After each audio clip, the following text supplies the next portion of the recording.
Oki idamik satigexestigo nistu anagok biksipidaki.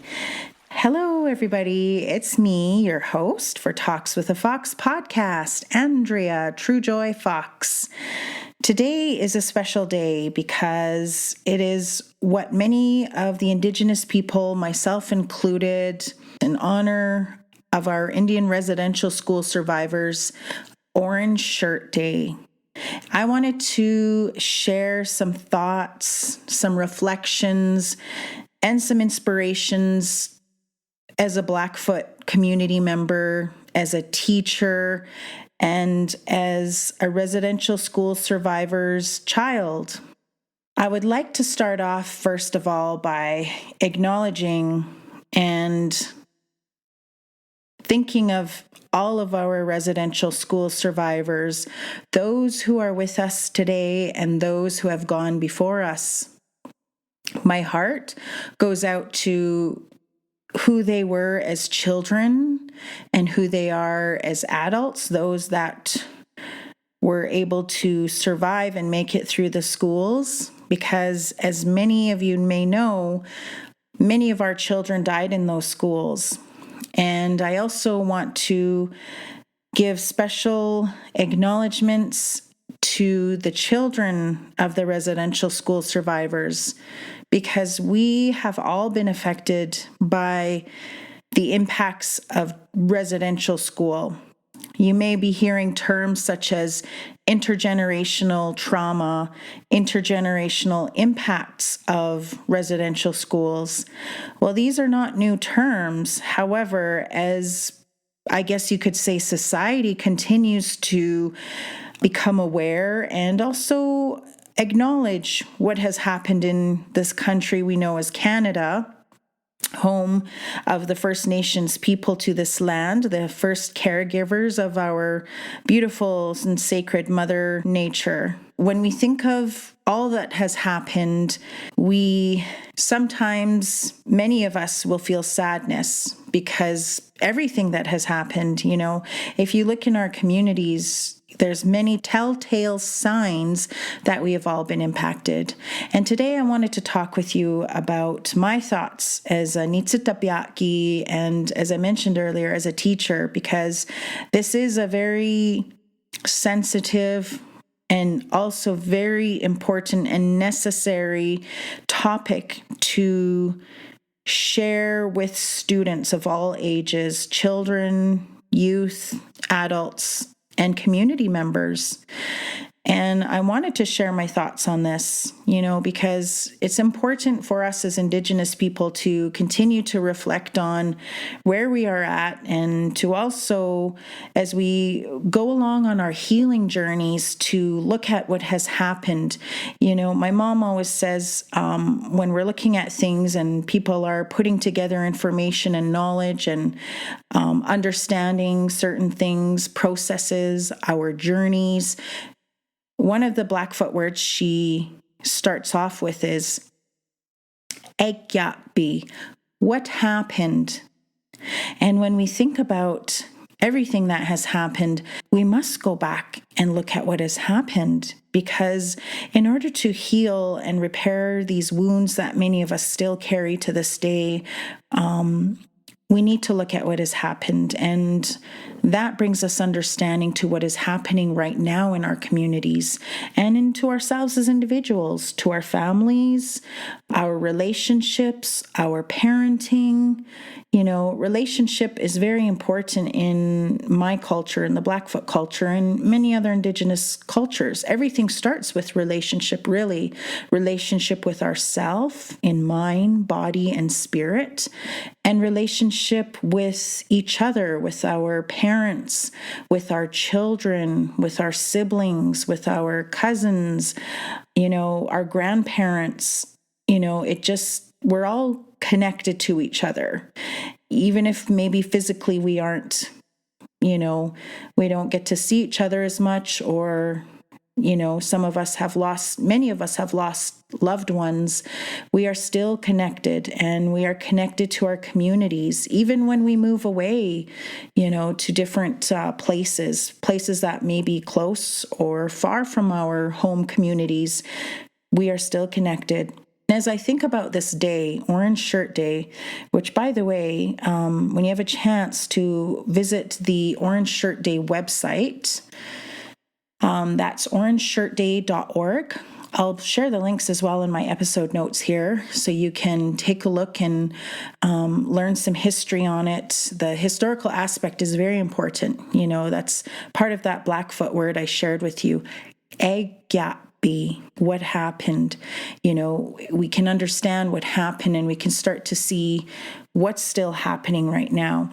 And so visit the website, and you'll that's a good place to start. And why I say a good place to start is I'm a firm believer in that people are always the best place to start. Our knowledge starts with who we are.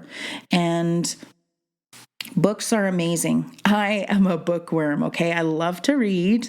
All my family and friends know that about me, how much I love to read. And I'll share a few stories here today with you as well about my experiences in my early education journey. But yes, books are a great place to start, and they are wonderful tools filled with knowledge. And still, I say people are always the best sources of knowledge. Lived experience too, when we think about somebody who lived through something and is then able to share and teach what they have lived through and have learned from these experiences, that's a great place to start.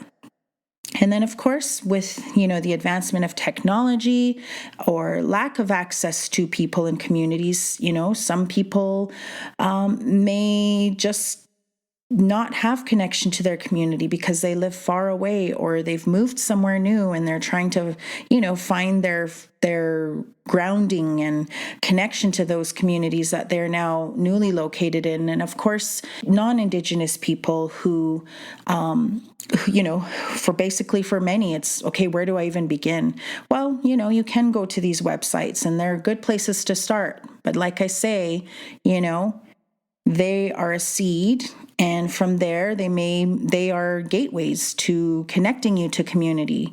And for the non-Indigenous teachers, I often have friends who are in the teaching profession who are Indigenous and non-Indigenous, but speaking to my non-Indigenous colleagues who often consult with me or, like to ask what I'm thinking of when it comes to how they're approaching Indigenous education or teaching Indigenous ways of knowing.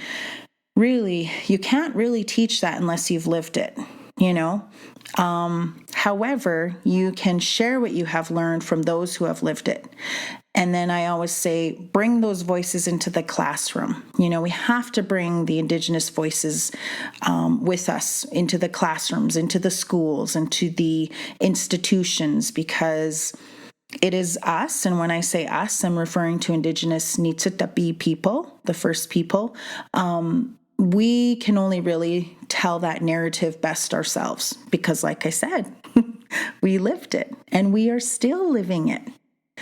So Orange Shirt Day really is, I think it's beautiful that we have this day. And I also I have feelings of sadness attached to this day, because I think of, when you hear the word residential school, there's so many feelings that come to the surface for us as Indigenous people. We think of where my generation is at. I didn't go to residential school, thankfully. However, my parents, my grandparents, those generations, unfortunately, and the generations before that had to endure such a traumatic, devastating, and brutal way of surviving. And like I said, not everybody survived. There's so many children who were lost and died. And, it's a dark history, as we say, of what happened. But I think of, this day as well. I think of how we also remember and honor the resilience of our ancestors, of our grandparents, of our parents, those who attended residential school. My gosh, talk about resilience. Those that are still standing and physically here with us in this world today in 2020, resilience. They walk with resilience, even if they are going through challenges because of the impacts of residential school. They're still resilient. They're very resilient because they lived through that. And it's sad. It's devastating to think of what has happened and what could have happened if I was the next generation to attend residential school. It's not a beautiful story. There's heartbreak. There's everything that's tied to all the impacts, those that came out, and I encourage you to look into things on your own as you continue to become aware or further educate yourself about the history of residential schools, Indian residential schools here in Canada. And then, like I said, it's also this day I feel all the strength and beauty of our people who are still standing strong and resilient and moving through this world and constantly having to adapt in a world that really was not created for us to thrive in. And yet we are thriving. I want to say that, and I want to give a shout out and hold my hand up and my feather up high to all of us, because every single one of us who is walking this earth right now, you who's listening out there, in the Indigenous communities, we are miracles and we are gifts, and we carry that resilience with us. I think of, by the way, Orange Shirt Day is September 30th, and it was chosen because September was the month when our children were taken away, when we were taken away to go to residential schools and be removed from our families, from our homes, from our communities, and from the world that we knew. All that was beautiful and pure and sacred and connected and loving and nurturing and strong and cultural, all of that we were taken from. And when Orange Shirt Day, the annual Orange Shirt Day was chosen for September 30th, it's in connection to what many residential school survivors have referred to as a very lonely month, because they know, those that remember know that feeling when they were taken away. I didn't attend residential school, however, for some reason, I always found September, I had mixed feelings as a child when it came to start school. I would feel anxious. I would get sad. I would feel a little excited, but I think that was really just in the hope of meeting and making new friends. But the thought of, going to this colonial institution, I went to school off the reserve, and, the thought of being away from my parents really bothered me. I went to school when I was 5 years old. I started in grade 1. I was an early bird, if you will, and started, I was basically a year younger than all of my classmates. And, that's a story for another time, all that, transpired for me pretty much being the youngest of everybody in my grades going through school. But, being in grade 1 and starting off in a colonial institution felt very foreign to me. And yet I came from a loving, nurturing home, with both my parents who raised me and my siblings to be proud of who we are and learn our cultural ways and learn our histories. But yet I felt traumatized, if you will, to have to leave my home and go away to school in a town that, I didn't really feel connected to, and to a school that I had a hard time finding my place in for many years.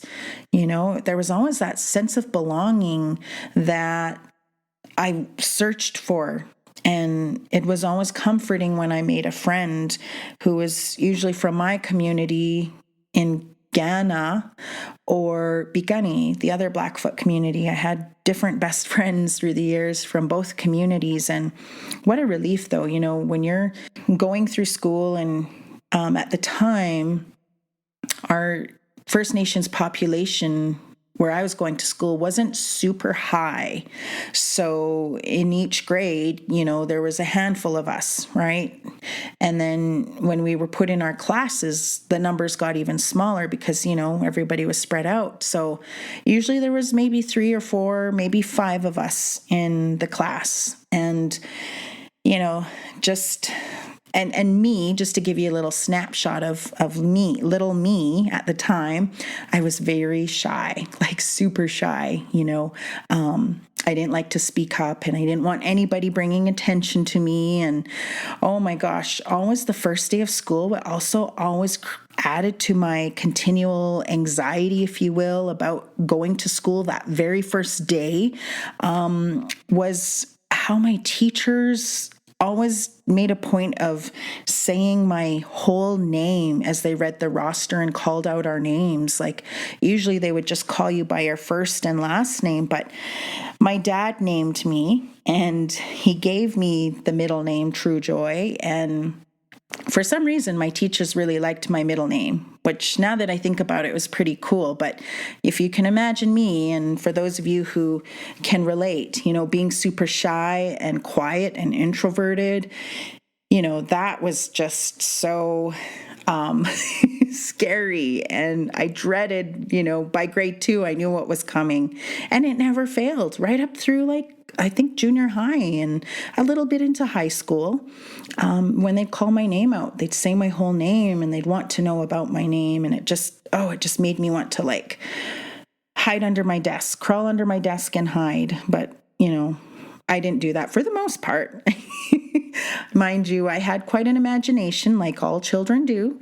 And I definitely loved crawling under my desk and, avoiding the classroom situations, social situations at times, and then getting lost in a book or hiding out in the library and imagining that it was this big place of magic that was going to take me away from where I was, which was school. So, those were, as I think about it, those were my coping mechanisms that I, through my imagination just decided would help me get through school. I remember even creating this whole imaginative world in elementary school, and riding the bus, I just created a whole narrative in my imagination that this bus was really this train that was going to pick me up and take me to some really amazing magical place. And when I'd get dropped off at school, that my imagination would continue on. And just, those were the ways that I coped with having to look forward to a place that I really didn't look forward to. And yet I think of our children who went to residential schools, and, the teachers would beat you, and our children were assaulted in so many ways, all the abuses that happened. I didn't necessarily experience a physical abuse, but there were different ways that I felt mistreated, or, just ways that I knew my teachers weren't teaching me. Not all of my teachers, but, in the school system, there were ways that I felt a disconnect from how my teachers were teaching us Indigenous students. And I questioned it in my mind, or, I'd have little conversations with my other Native peers, and I would be frustrated, and talk with them and, hope that one of them was brave enough to challenge the teacher and tell them, you know what, we didn't come from the Bering Strait. We didn't cross that bridge that you're teaching everybody that we did, that kind of stuff. Or when we were learning about our beautiful Mi'kmaq people, one of my best friends is Mi'kmaq from the East Coast. And, the teacher's looking over at you, and because you're Native, they suddenly expected you to be an expert. And not only be an expert in another Indigenous culture that you didn't know anything about, to teach it in some way. As in, okay, Andrea, and now the Native unit. We're going to talk about the Mi'kmaq people, and because you're Native, what do you know about that? Well, I didn't know anything about it, and I wish that I could have advocated better for myself. But now as a teacher, I am seeing this next generation of students, children and youth, come up and become their own advocates. And those are things that I love teaching my students. I've taught every age, I can tell you. I started out as a kindergarten teacher, and that was amazing and such a wonderful, beautiful, magical introduction to my teaching journey, professional teaching journey. And then I moved right into high school and junior high right after that. One of the things that I believed in always wanting to ensure and nurture in my students was empower yourself.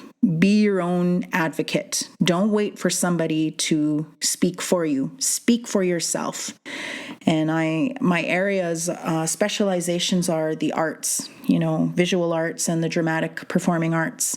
And I often use my drama as a doorway, a gateway to introduce students to building their confidence and, empowering themselves, and not waiting for someone to empower you, but you empower yourself and go be big and bold and beautiful and powerful, and remember how strong you are, and everybody who's come before you and who walks beside you. I think that's one of the greatest gifts as teachers we can give our students, is to remind them and help them recognize the power of their own voice. And that was taken away from us through residential schools and even through my generation.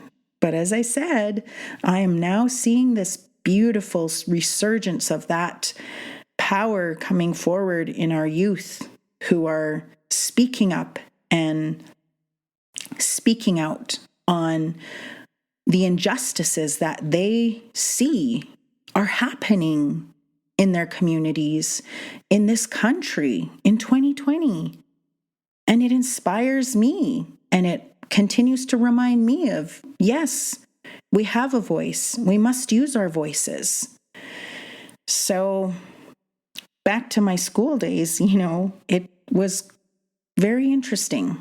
I believe I was in grade 6, and my gym class, we were out on the field, and it might have been grade 6 or grade 5, but it was in middle school. And I remember being outside, and this Caucasian boy and he started to talk rude to me. And, I may have been shy and quiet, but when it came to somebody really acting aggressive to me in those times, I would finally have it. So I was talking back to him because I didn't like what he was saying to me, and he obviously didn't expect me to speak up for myself. And all I remember was he started attacking me and hitting me, and violently. Like, it happened so fast that finally the teacher ran over and asked what was going on, and restrained him. And I was so angry, and I was crying, and I was mad. And, I just knew that something terrible happened to me, the violence that he enacted on me. And I just remember being told to go inside and basically wash my face. And, so I ran to the bathroom, and I was crying. I wouldn't stop crying. And I remember all the other Native girls, some of them were my friends and some of them had their own friends, but they all came into the bathroom to see if I was okay. And no teacher could have given me the comfort that they gave me when they were just expressing their concern over my hurt, and they were mad over me and angry, and they knew there was an injustice that happened. And as I recall, he didn't really have any consequences. He may have been sent to the principal's office, but there was no talking circle. There was no mediation. There was no, you have to apologize to her for what you did to her, hitting her and acting out violence on her. In fact, what I recall was rationalizations that, he had a temper and he had behavioral issues or challenges. That bothered me and that disturbed me for some time. And then I remember I was in elementary. I must have been in grade 4, maybe 5. And I remember another Caucasian student, another boy, he was being disrespectful and he called me a squaw. And I remember how angry that made me feel. And I had nothing else to say back to him because I knew that word was a bad word. I knew that it was a word that we don't say, we don't call ourselves that, and nobody's ever called me that. I never heard that word really growing up other than, that's a bad word. We knew certain words were used to oppress us and to abuse us, if you will. When words are used against you in a way, that's abuse, verbal abuse. And I remember he called me that. And it shocked me because I never expected him to say that. But he obviously heard it somewhere at home, maybe. And he was repeating what he knew. I always say children do what they see. So we can tell children, don't do this, don't do that, but really they learn by experiences and they learn through what they see adults doing, especially at home or whoever the adults are that they spend the most time with, teachers included too. And so obviously somebody was using this word around him and he knew that it was a word that he could use against me as a Indigenous little girl. Anyways, I never told anybody because, again, like I say, if you can imagine me, I was shy and it scared me and it bothered me. And I did go home and tell, of course, my parents, and they were upset and they probably made a phone call into the school, and they made many phone calls into the school because I would go home and I would tell on the people that were hurting me at school, whether it was teachers who were abusing their power, or whether it was other students who were acting out violence, whether it was through their fists or through words. And my parents would go into the schools and hold those schools accountable, the teachers, the principals, and question them, about their teaching practices and how they treated Indigenous children. And I'm grateful for that because that in turn taught me how to advocate for myself as I got older, of course, and as my confidence and self-esteem developed over time. But yeah, those were some of my school years of experiences that made it going to school difficult. And those are just a few experiences. There's many more stories. So I want us to today, as you wear that orange shirt or as you repost and share and talk about Orange Shirt Day, whether it's with your students or your families, your own children, your communities, just trying to imagine how difficult and challenging and heartbreaking and genocidal it was for Indigenous children to be removed from their homes. And we're still faced with challenges in colonial institutions. There's still stories, heartbreaking stories that are coming to light, that are things that are happening in this day and age to Indigenous children, to Indigenous youth, to Indigenous women and men and Indigenous people. We can have all the awareness, but if we're not looking at what it is we can do to change, and when I say we, I guess in this way I'm using we as a reference to society as a whole, to non-Indigenous people. Having that awareness is one thing, but applying what we learn is another. And everybody can make changes. Changes and activism can look like different things, and being an ally can come in different ways.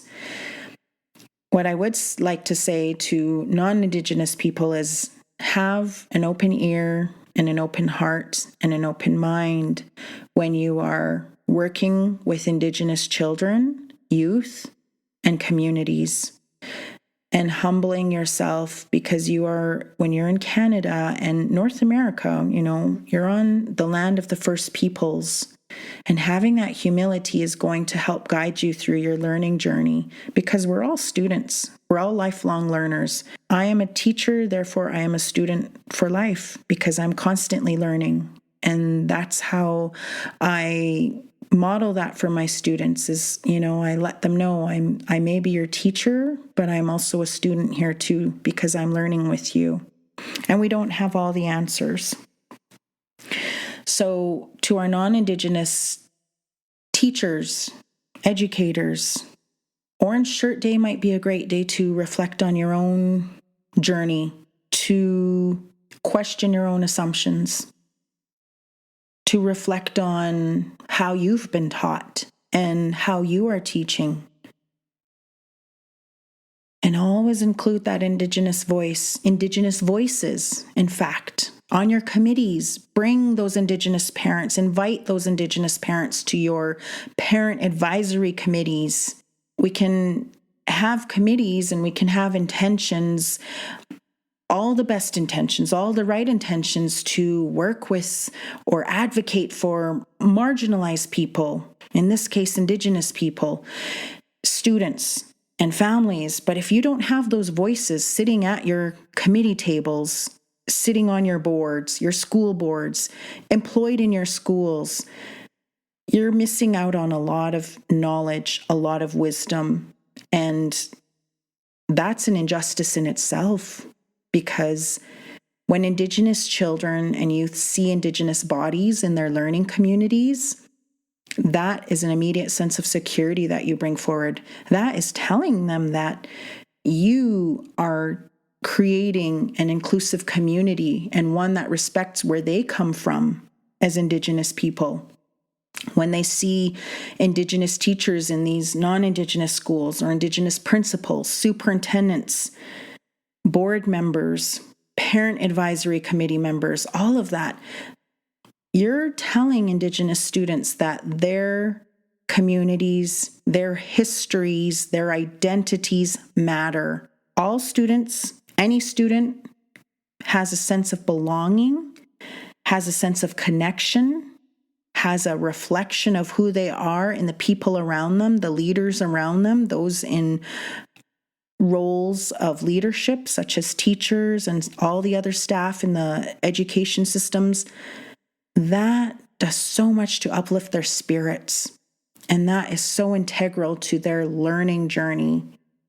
And when children feel safe, welcomed, and feel like they belong in their learning communities, schools, that is going to really be a big part of their success journey in school. I know that when I saw my Indigenous liaisons in the schools at the time in elementary and in junior high and high school, it made me feel like, you know what, someone has my back. Someone is looking out for me. And that's what Indigenous students see when they see their own people working in the schools in different roles. So I want to give a special mention to Phyllis Webstad for sharing her story. It takes courage, it takes bravery, and it takes strength and resilience and self-empowerment to share a story like hers.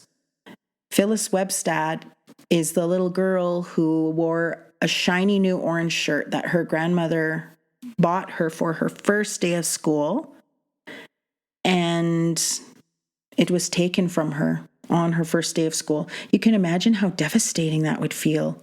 You know, if you think of your own children or the children in your communities and family and schools, when something of theirs goes missing or something is taken by accident, or, how hurt their feelings get, how they feel sensitive and upset by that. Now imagine something intentionally being taken and physically removed from your body at 6 years old, how devastating that would be. And that happened to many of our children. So today, Orange Shirt Day, we honor our survivors. We honor all of our people who had to endure such a hard, difficult, heartbreaking journey in school.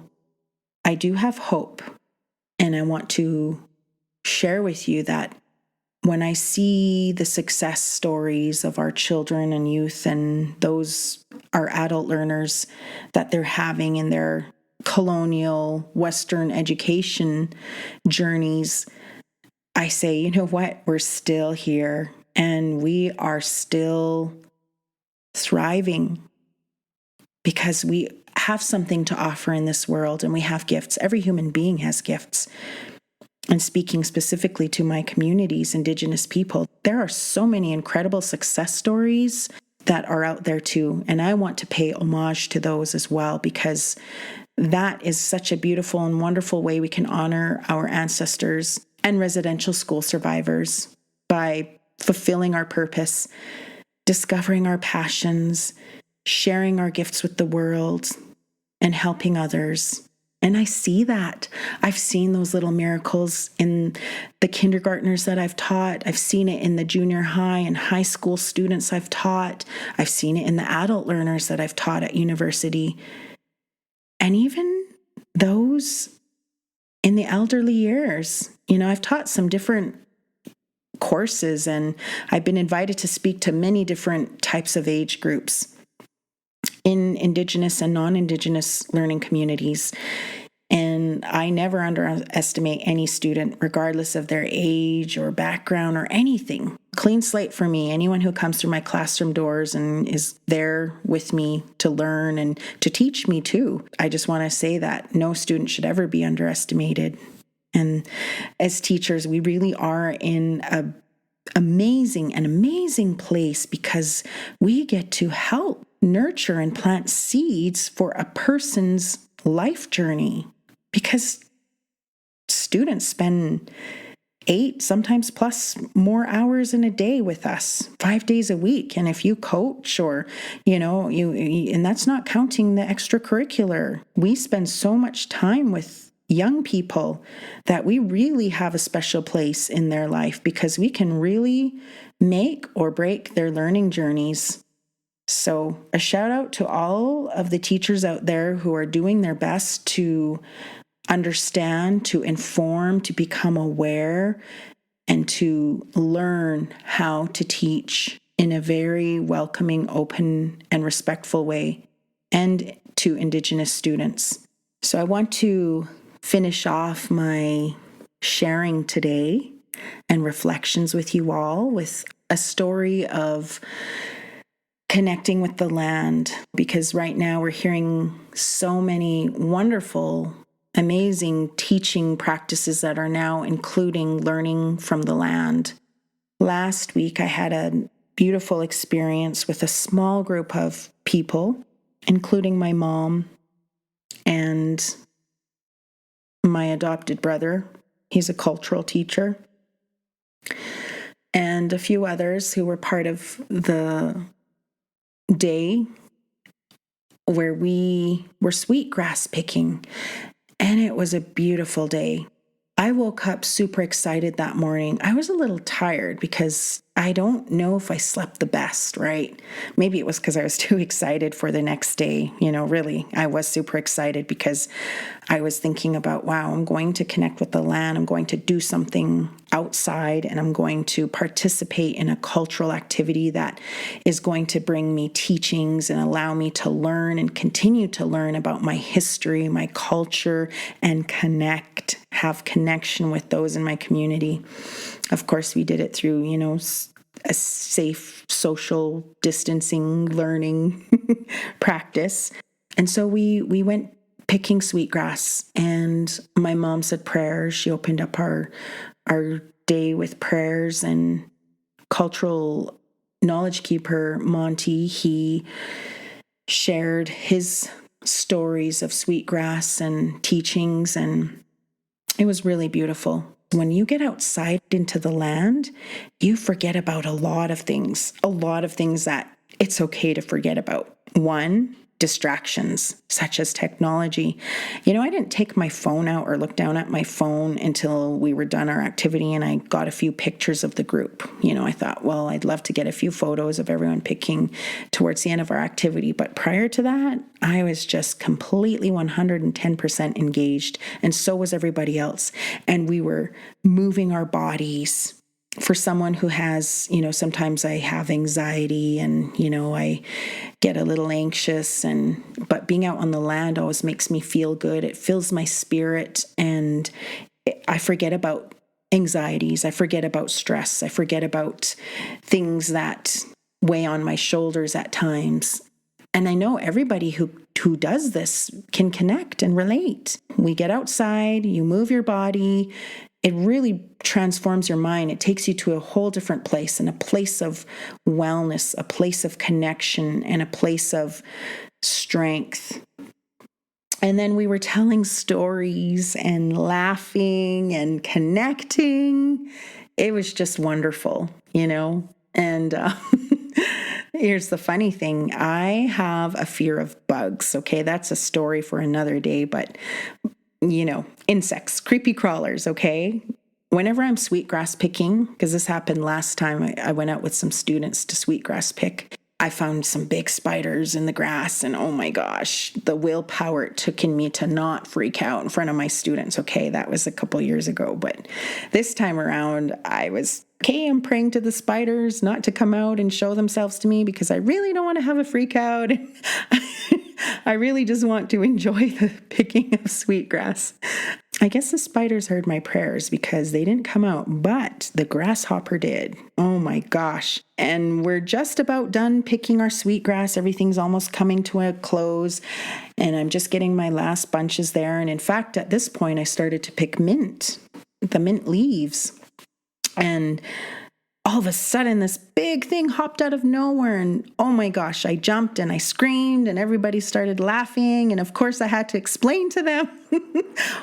I had to explain to them why I was screaming and, jumping and looking pretty silly, and then of course they tell them the story of my fears and all that stuff. But yeah, anyways, the land humbles you, and the land reminds you that we're human and that it's okay to laugh at ourselves too, because that's what I did. I also laughed at myself, of course, when my heartbeat kind of settled down again and I was able to calm myself and feel okay about trying to pick some more mint, hoping another hopper didn't jump out at me.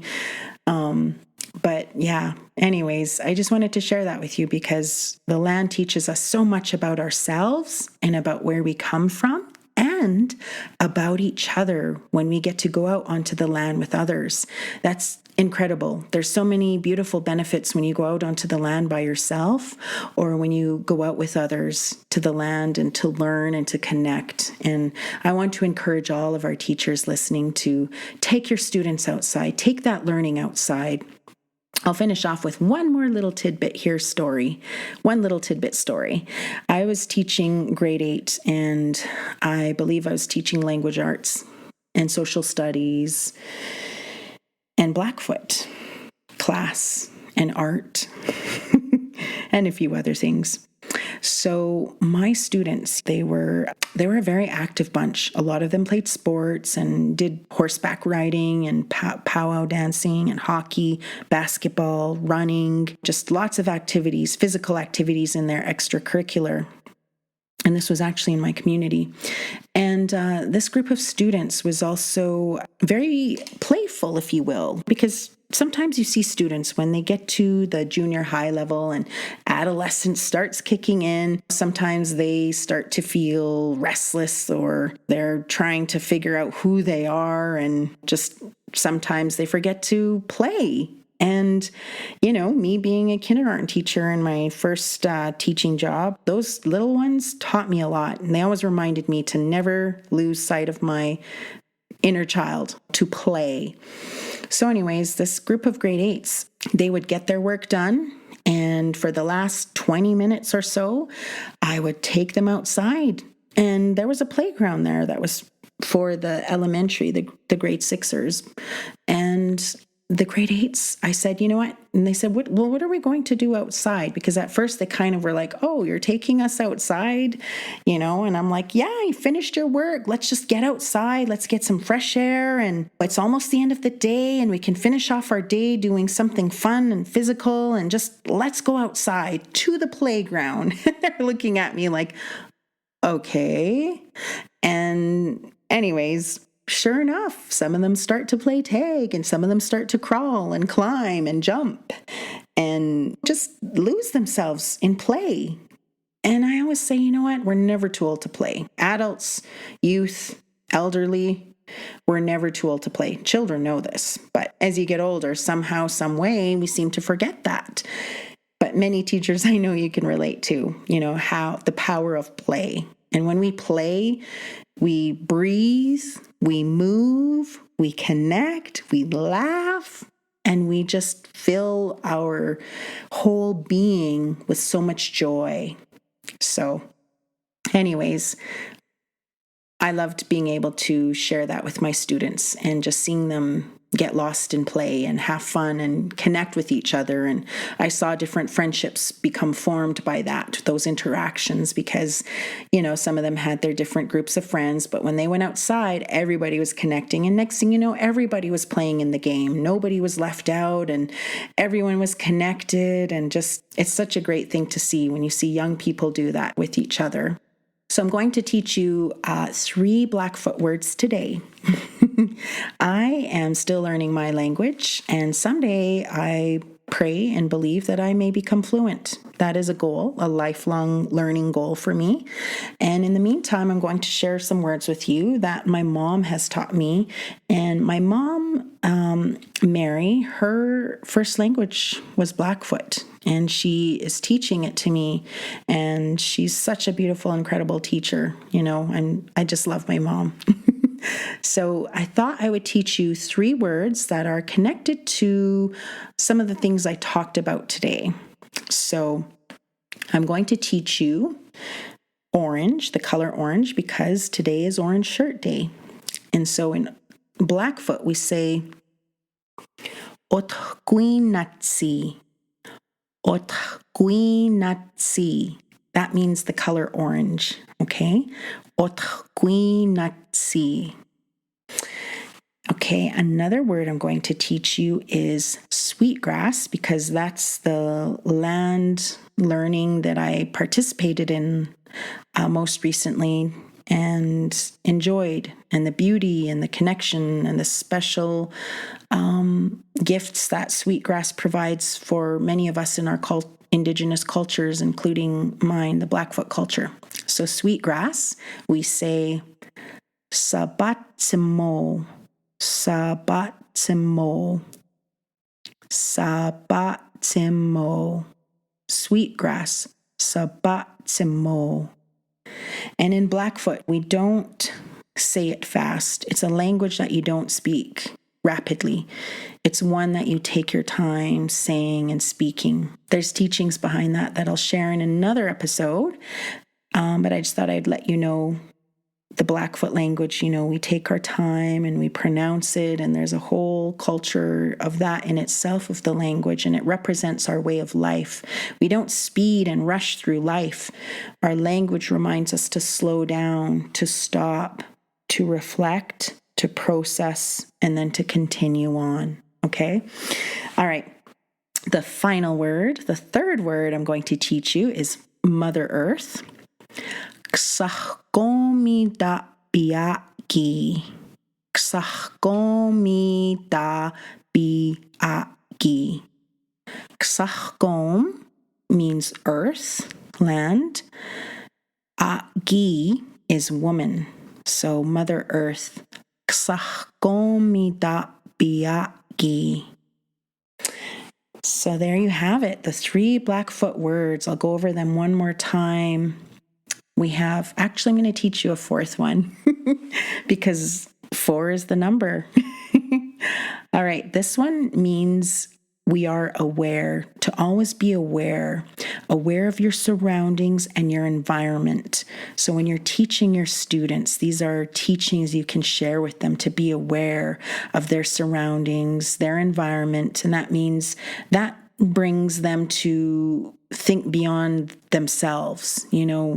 Sometimes we can get caught up in just thinking of ourselves, but it's important for us to think of others and those that we share space with, and that includes all beings, the animals, the birds, the fish, the land, the rocks, the trees, the grass, the sun, everybody and everything in the environment around us, okay?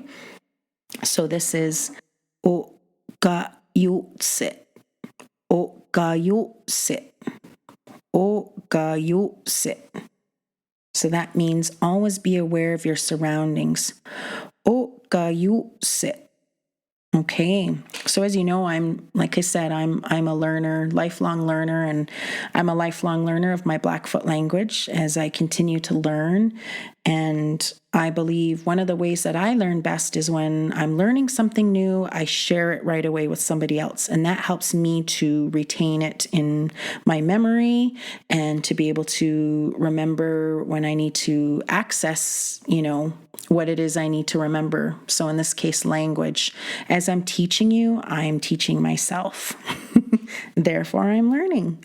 So I'll go over the 4 words with you one more time. So the first one was, do you remember the first one? Are you listening? Are you paying attention, being a good listener? If you said orange, you are correct. 5 stars for you. Okay. All right. Number 1. Idukska. Number 1. Orange. Otquinatsi. Otquinatsi. Orange. Sweetgrass. Sabatsimo. Sabatsimo. Mother Earth. Ksachkomidapiaki. Ksachkomidapiaki is Mother Earth. And lastly, number 4, to always be aware of your surroundings or your environment. Ohka yusit. Ohka yusit. And there you have it. You have 4 Blackfoot words. And I'm, like I said, learning, sharing, teaching, learning. It's all a cycle, right? The cycle of life.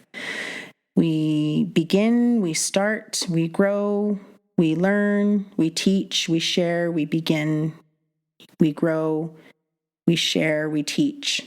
Well, I want to finish off by thank you for listening, and I would really love to hear your thoughts and hear of the ways that you are honoring Orange Shirt Day and all of our residential school survivors and families and communities. Share with me. I'd love to hear from you what you are doing in your classroom, in your schools, in your communities. Take some photos, send them to me, and I'll love to share them on my page as well. And I love hearing from all of you out there, and I want to thank you for your support and ask you to please leave me a review and share and download, because that allows me to continue to share these stories. And special shout out to all of my guests that have been part of this journey.